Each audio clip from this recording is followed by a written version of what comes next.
So, welcome back once again to Third Age Reforged and to another one of the patch preview battles that I've been sent. This one has been sent to me by Kuro again, and this is going to be a 2v2 on dry lake bed, which tends to be the place where they test out these things, I think, simply because it's one of the flatter maps, and obviously there is a little bit of terrain, so you can use it sometimes to your advantage, like the cliffs and such on the side.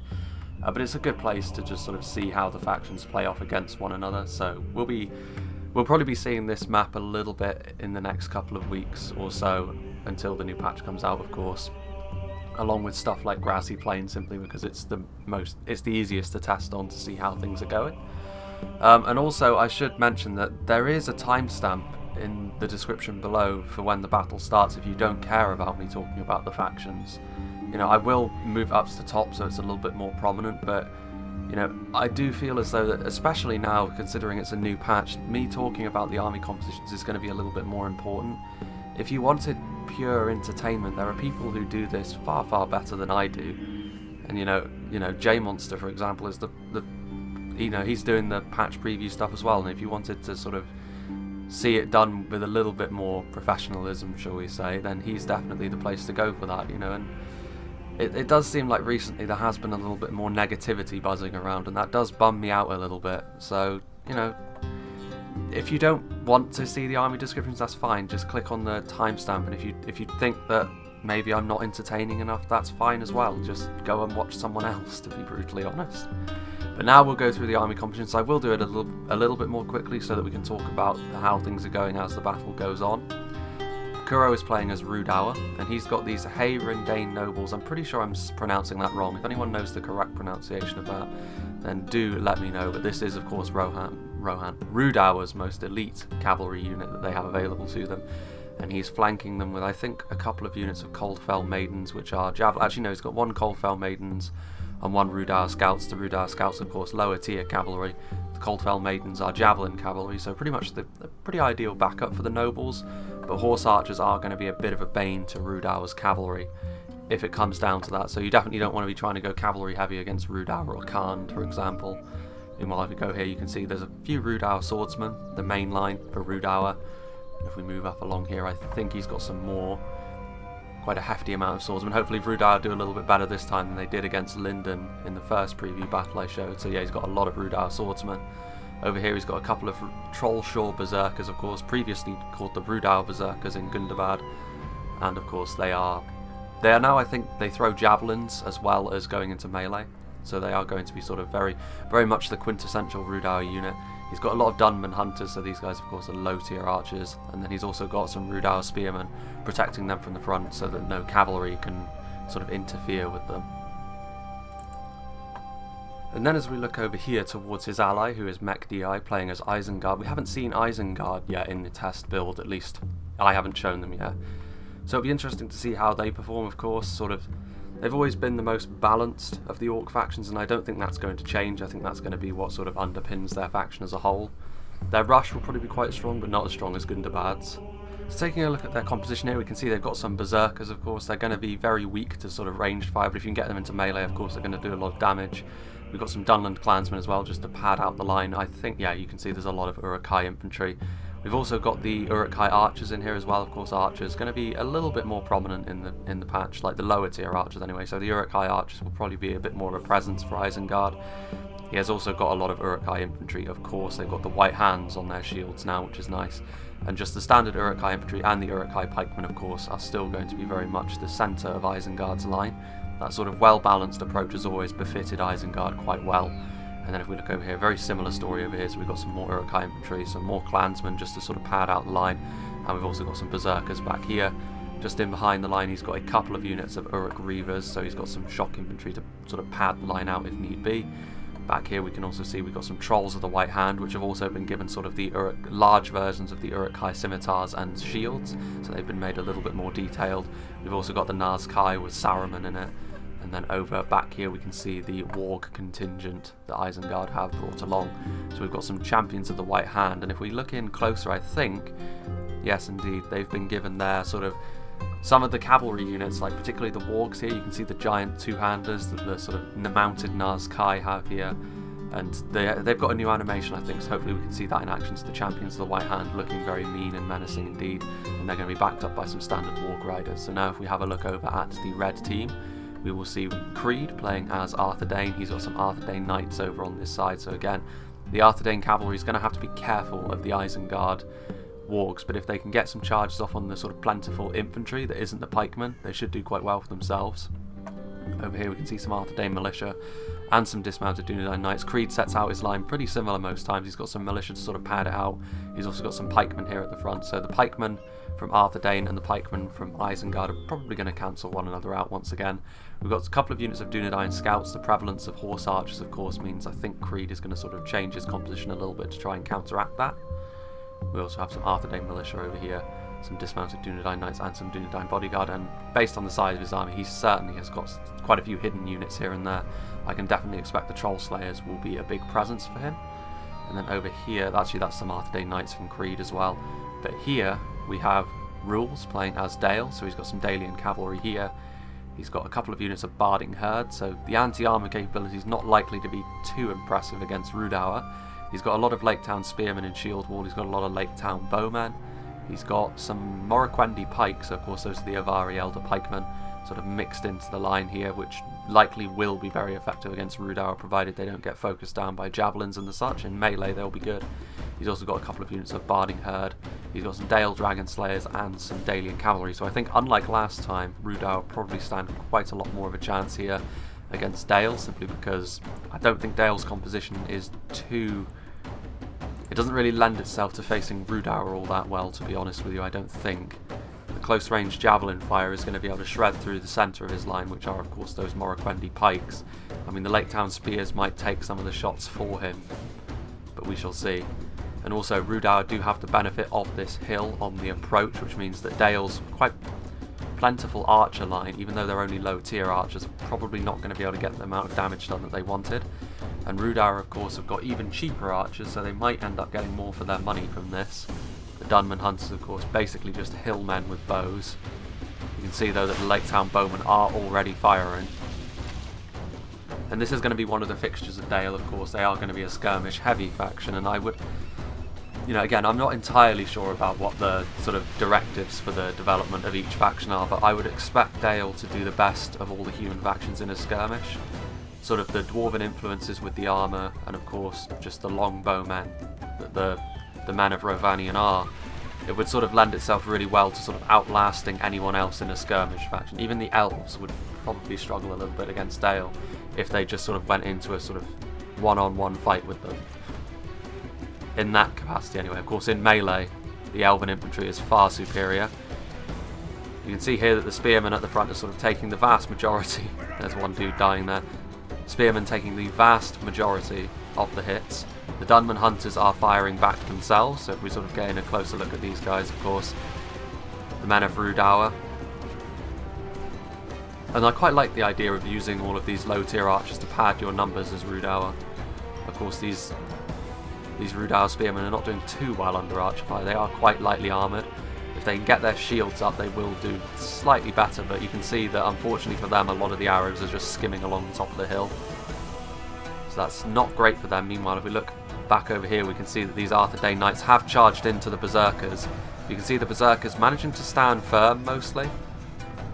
Again, the Berserkers, because of their complete lack of armour and defensive stats, they do still have their 2 HP, which does mean they're going to sort of stand up to burst damage a little bit more than most other units, so a quick charge from the cavalry is not going to completely clean them up, especially not when they've got these Dunman clansmen sort of breaking the charge up a little bit, and that led to the Arthur Dane Knights, a lot of them falling. Both Arthur Dane Knight units are still here, of course, and I do think that sort of Creed's tactics here probably won't, you know, usually what he will do, I've noticed, is this sort of thing where he's got his militia on the sides and he's got his sort of centre here. That works out pretty well if you're facing off against a faction that isn't quite so infantry heavy as Isengard, because I feel as though Isengard are going to be able to wrap around the lines, and as soon as you start wrapping around all of this, they're going to start struggling. The Dunedain Bodyguard are firing, the Grey Company and the Dunedain Scouts are here. Of course the Grey Company, just the elite variant of the Dunedain Scouts. They've been moved from Cardaland to Arthurdane. And then of course the Dunedain Bodyguard, the most elite. The Dunedain Steel Bowmen, as they could be called, also the Hobbit Archers are here. It will be interesting to see how Isengard perform when charging into the lines of Arthedain here. Of course, the Trolls leading the way. Most people think that Pikemen are a counter to Trolls, and they really aren't. The Trolls animation is enough to override the Pikemen animation, so they will be able to sort of buckle the formation. They do need to be backed up though, otherwise they will start to die quite quickly. And these Pikes are sort of waddling into battle a little too slowly for my liking, but we'll see how this goes. The War contingent is following this Berserker unit and Clansmen around the side, the Uruk-hai infantry is coming up, and then the Archers are sort of bringing up the rear as well. So it will be interesting to see how that works out. Meanwhile, if we go back over to here, you can see that the Rhudaur swordsmen are coming forward. So the Dale players the Dale player has sort of made a sort of defensive perimeter around here with Barding Herd, Spearmen and Pikes. Now certainly what Rhudaur are going to want to do here is use whatever javelin presence they can to sort of break down the Morroquendi Pikes. We've also got those Rhudaur Spearmen over there. The Trollshaw Berserkers are going around the side. You can also see that Dalian cavalry is rather static in the background over there. You can see that I do think Dale are going to struggle against these sort of high damage factions. Their archers are going to be able to do a lot of damage to Rhudaur's lightly armoured units, but it's whether or not they can do enough, they can kill enough of them, because Rhudaur do have quite a lot of numbers in each of their units. They do lend quite a lot of their sort of philosophy from the Orcs in many ways, in that respect. You can see that a lot of the Dunman Hunters have fallen by the wayside now, and a lot of the Lake Town Bowmen are still okay. And again, it's all, you know, archer damage is something that you don't really notice until later on when you realise you don't have many men left. Meanwhile, you can see that this Dalian cavalry has found a way through, and actually it falls back in the end, which is interesting. These Trollshaw Berserkers over here, throwing their axes into the Dalian cavalry, they are able to get a charge off though, and the Trollshaw Berserkers are a unit that Rhudaur can scarce afford to lose in this situation. I do think their success will probably hinge on this unit over here, and the Dalian cavalry has arrived as well. I mean, the Rhudaur do still have their cavalry as well, but with the amount of pikes and halberds that Dale have, it's likely going to be quite difficult for Rhudaur to use them too effectively. Meanwhile, if we go back over to here, we can see that, as I kind of thought, Isengard are wrapping around quite significantly. The Warg Riders and the Champions of the White Hand, the Berserkers, sort of trying to keep the Arthedain archer cavalry at arm's length. That's probably going to be Arthedain's best hope at this point. Uruk-hai archers getting into melee against the Arthedain militia as well. You can see that the Trolls are still largely alive. The Pikes weren't able to do a lot of damage to them, and now wrapping around Uruk-hai infantry. Again, I think that the right way to take on Isengard is not to try and bottle up, because then you're playing into their strengths quite a lot, and they haven't even brought their crossbows in this situation, which might have been a really good choice against Arthedain. Although with the way crossbows have been changed, maybe not. You can also see here the Dunedain Troll Slayers. They have been trapped in between pikemen, clansmen and Uruk-hai infantry. So Isengard's front line has been completely Isengard's front line has completely overrun Arthedain's efforts. We've also got these Baneguard, which I assume are a unit that can hide now. And again, these Dunedain Troll Slayers over here, they're good, but they're not going to be good enough to hold back this amount of men. You can also see over here the Arthedain militia. Those Trolls of the White Hand doing very, very well for themselves. Again, I don't really know how the Trolls have been divided up. These Champions of the White Hand charging into the Dunedain bodyguard. You can see that some of the new animations there, gripping the sword with two hands. Champions of the White Hand definitely look a lot better now. And now you can see the pikemen moving forward. Isengard's pikes marching in formation. Possibly the most iconic sight that you can expect to see, other than maybe a massed Rohan cav charge. And then the half-orc Baneguard. The Hobbit archers are doing their best to sort of fire down, but I think it's too late at this point.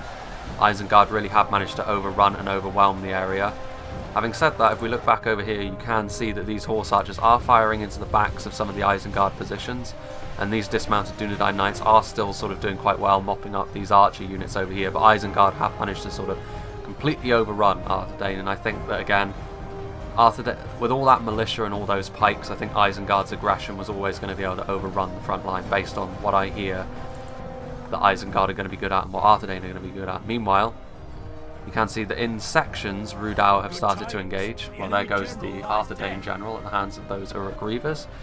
You can see that these Rhudaur swordsmen in battle against the Lake Town spearmen, and the Lake Town spears are not going to be able to stand up to basic swordsmen like this. Again, Lake Town spears are definitely something that you just use to pad the line out, I think. And these Rhudaur swordsmen, they're decent enough, and they'll be able to beat these Lake Town spearmen eventually. You can also see that the Rhudaur cavalry is now cycling around.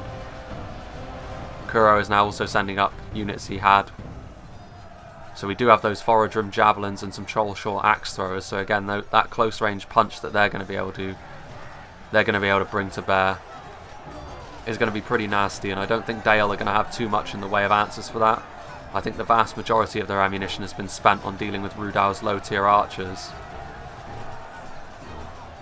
That Dalian cavalry is over there. Oh, hello.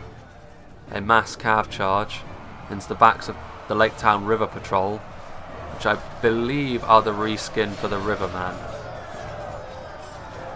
So they look a little bit nicer now, but yeah, I think they're the Riverman. So those Rhudaur scouts getting a decent charge into the back of those Barding herd, and the Rhudaur swordsman is still there, of course. The Heyrendane nobles, I think, going over to help his ally. Now they're going to come back around and help help the rest of his army deal with Dale. The Coldfell maidens chasing off the Dalian cavalry, they're routing. The Reforged javelins are throwing their payload, I assume, into the Morroquindi pikes. And again, the Morroquindi pikes, I think, were the most elite infantry unit that Dale brought to the battle. Unfortunately for them, a static unit like pikes is not going to do too well in this situation. I mean, there was a lot of friendly fire there on those Rhudaur swordsmen, but it's going to be a similar story over here. Trying to turtle up and box up is not really going to work against factions like Rhudaur and Isengard, I don't think. You can see those Heyrendane nobles also cycling around. Once again, the Rhudaur scouts clattering into these Lake Town River Patrol. The Lake Town River Patrol over here, also the focus of the troll short axe throwers. These Barding herd are also here. In a javelin fight, Dale are not going to be the match of Rhudaur. And you can see over here that all of these Lake Town spearmen, honestly, they could probably move at this point. I mean, Dale in general, it's looking pretty bad for them, to be honest with you. Once again, their lines have sort of been overrun from the sides. And at this point, Rhudaur have the cavalry advantage, which is not going to be good for them. And once again, sort of the cycle charging of these Lake Town River Patrol. Certainly the Dale javelins are still one of the few things that can do a lot of damage very quickly to Rhudaur. But of course, when you have very elite heavy cavalry like the nobles over here that pull out those really nasty looking morning stars, and now they're going to continue on into the Lake Town bowmen as well. So that's very nastily done. Meanwhile, if we look over here, it does look as though Isengard have managed to clean up Arthedain pretty effectively. These Dunedain Knights, I think, are all that remains. And most of the time when testing, of course, I think it is just 2 1v1s that they do, and then whatever's left over will fight at the end if it's a different sort of team that wins in each eventuality. Those Arthedain militia are still alive, amusingly enough. But these Dunedain Knights, those Trolls of the White Hand, very, very nasty in this fight. They have lost half their men. I think it would have been a very different story, though, if those troll hunters, or troll slayers I should say, managed to release their javelins onto the Trolls of the White Hand. Unfortunately, though, they were able to get into melee with low damage infantry like pikes and militia, which weren't really able to deal with them, and then the rest of Isengard's army came forward, of course, and Isengard pretty handily victorious over here. Arthedain do still have a few units here and there, but it's mostly militia and scouts. And of course, as soon as the scouts run out of ammunition, they will have to go into melee, and they don't really stand too much of a chance, particularly against trolls. Very much in our favor. Victory will be ours. And over here, it's a very similar story. If we look back here, we can see these Lake Town bowmen are in melee against the Reforged javelins. The Reforged javelins are a good melee combatant as well. They lack quite a lot of defense. Oh, there goes the Rhudaur general. The Dale Dragon Slayers are still alive. But again, these troll short axe throwers, it might have actually been friendly fire that got his general, because the axe throwers are firing at the Dragon Slayers. Again, it is a little bit closer over here because, again, Rhudaur against Dale, the one thing that Dale do have against them, that the initial casualties that were inflicted by the archers, I think, were pretty significant. But of course, as soon as you start wrapping around your opponent like this and they can't really do much about it, then the battle is, for the most part, always going to tilt in your favour. Again, boxing up for the most part doesn't really work. At least not in this sense of it, anyway. Especially not when you're sort of relying on pikes and your enemy has got javelins and axe throwers. Also, the Rhudaur archers are still alive, and they're focusing down the squishy Lake Town River patrol. The front line of Dale has sort of kind of helped. Well, actually, no, it hasn't, has it? I mean, the Morroquendi pikes have done a decent job, but ultimately Rhudaur's numbers. The Lake Town spears were never really going to do too much damage to Rhudaur's men. It's also those Dunman hunters have now come into melee. Perhaps what Dale needed was some more elite infantry. I can't help but feel as though the Swordmasters would be a pretty good fit for going up against Rhudaur. Maybe a bit more in terms of cavalry as well. Although again, dealing with that javelin cav is going to be quite difficult for Dale because they have got no ranged cavalry of their own. So it might have been a good idea to go full infantry with just like maybe one cavalry unit to try and take advantage of Rhudaur's back lines. Again, these axe throwers are, you know, we've seen how vicious axe throwers can be with the shield maidens and Khazad-dûm reclaimers in the past, so you know what sort of weapon Rhudaur have got on their hands with this unit. And they are a lower tier axe thrower as well, so they're quite cheap, at least relatively speaking. They certainly don't set you back as much as the Khazad-dûm reclaimers do. If we look over here, these Trollshore axe throwers are still throwing their payload, the Barding Herd, facing off against some Rhudaur swordsmen over here. And then if you look over here, the Dale Dragon Slayers are still firing. If you look here as well, they've been given sort of a new bow model, which is, it's reminiscent of that, you know, that ballistay that is in Dale in the Hobbit movies. Although they are essentially using black arrows on basic Rhudaur units, which is a shocking waste, of course. These Lake Town bowmen are still firing, but it's a little bit too late at this point. As soon as, if you adopt a defensive stance like this and your line starts to break, the chaos is always going to favour the aggressive faction more than it is you. The Dale Dragon Slayers are running away. I'm just curious to see if there's any Arthur Dane units left at all. Well, there are some Hobbit archers, to be fair. Isengard are sort of have balled up into one united force. Again, Arthur Dane are really just prolonging the inevitable here. There's no way that they're going to be able to whittle down Isengard's army with Hobbit archers and with what ammunition they have left in their cavalry. May as well get a nice close-up of the Grey Company as well. In fact, all of their cavalry has run out of ammunition already, and they're charging forth to their doom. The trolls just too strong for them. So that is definitely going to be the end of Arthur Dane now. And then if we look over here, these axe throwers have gone into melee up against the Lake Town bowmen. So you can see really this battle has been kind of a foregone conclusion for quite a while now. Sort of the aggressive tactics really paid off, and I think, you know, obviously Isengard and Rhudaur both are factions which are going to really favour the aggressive stance, I feel. You can be defensive as Isengard as well, but I do think that if you take the front foot with with stuff like their pikemen, it's going to really serve you quite well indeed. Some more routing spearmen here. Again, I would expect Isengard to have a good rush, not as good as Gundabad's, but I would expect it to be good simply because they've got a really nice solid core to them, which a lot of the orcs don't have. You know, like Mordor and the Misty Mountains are kind of the opposite. Well, there goes another volley of axes from the Trollshore axe throwers. But yeah, it's one of the things that I would expect them to be good at. Again, Isengard and Gundabad are kind of the more solid. You know, they're less likely to break because their units are of a little bit more quality, whereas the Misty Mountains and Mordor, they've got more numbers. So they're able to absorb more damage and have it be less of a problem for them. Like you saw in the free-for-all I showed where J-Monster played as the Misty Mountains.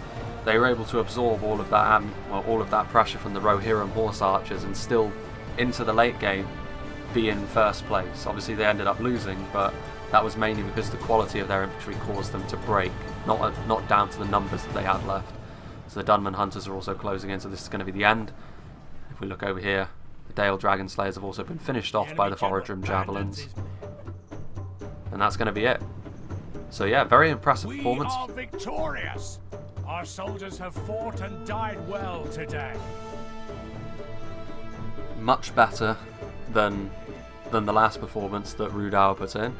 And of course, one of the things that I do think Kuro did there was Dale put a lot of stock in sort of setting up a front line, like you saw where the pikes and the spearmen were. And Kuro decided not to engage them. He denied Dale their sort of good defensive line, essentially, and just sort of went around. Of course, this does mean that you're going to be taking archer fire all the way around, but it's much more preferable to do that than to sort of throw yourself up against elite pikes, because obviously Rhudaur have got not a lot of armour, so stuff like Morroquendi pikes are going to potentially do quite a lot of damage to them. Isengard, of course, he sort of went for the opposite approach. He just sort of punched right through the middle with his trolls and then sort of backed that up with his pikes and with his infantry, and then around the sides he sent his berserkers, his sort of clansmen and his wargs. And I think that Arthedain's cavalry was always going to struggle in that situation. Their horse archers could have probably maybe tried to whittle down the champions of the White Hand and the Warg Riders before he used his cavalry, and he could have saved his cavalry till the late game. But even so, I don't think the Arthedain Knights' cavalry is going to be pretty difficult to use against Isengard, simply because they have pikes and they have wargs. So you're probably much better off with Arthedain in that situation. Again, like I said for Dale, going a little bit lighter on the cavalry and trying to go maybe a little bit more archer focused perhaps, or even use your troll slayers and try and shore up a more of a solid infantry line. Probably would have served him a lot better there, because the militia fell apart in the face of the Isengard advance. So let's have a look. Obviously, both of the well, actually the most kills were by Rhudaur, but again, you saw the red team got a lot of kills as well, because it was against the Orcs and Rhudaur, so all the kills were relatively even aside from Isengard. If we look here, again, the Rhudaur scouts getting a lot of kills, so that, again, low tier cavalry can be made to pay for itself very, very easily. One unit of Rhudaur swordsmen got 335 kills. I assume that was going up against sort of the squishier unit, so again, even a sort of basic swordsman unit can get a lot of kills if you use it correctly. The Forodrum javelins getting a lot of kills again. That was on higher profile targets as well, I think. So yeah, they paid for themselves very, very easily. Trollshaw berserkers, a little bit less kills than maybe he wanted, but again, he sent them in first and sent in his other hand projectile units afterwards. And again, I don't think that the quality approach worked for Isengard there, and they had a lot of militia. Again, I feel as though, Dale and Arthedain there, they lost, but I do feel as though that if they just sort of picked their armies a little bit differently, they would have been able to withstand this pressure a lot more. They went a little bit too narrow, in my opinion. They tried to box up, especially Dale, and that really didn't work against the hand projectiles of Rhudaur. And of course, Isengard managed to win without even their crossbows, which they relied on in the last patch. So it's nice to see Isengard. I think Isengard are actually going to be taken down a notch a little bit, because I think that their rush is actually a little bit too effective at the moment. At least that's what I've read from the Discord sort of chat where the developers are at. So yeah, I think Isengard are maybe going to be a little bit less effective than you saw in this battle in the full release. But even so, you got the gist of it here. You're not going to be able to go with squishy infantry at the front against Isengard, because they will just knock it out of the way like it wasn't even there. So yeah, I hope you enjoyed this, and I hope you will join me for whatever is next.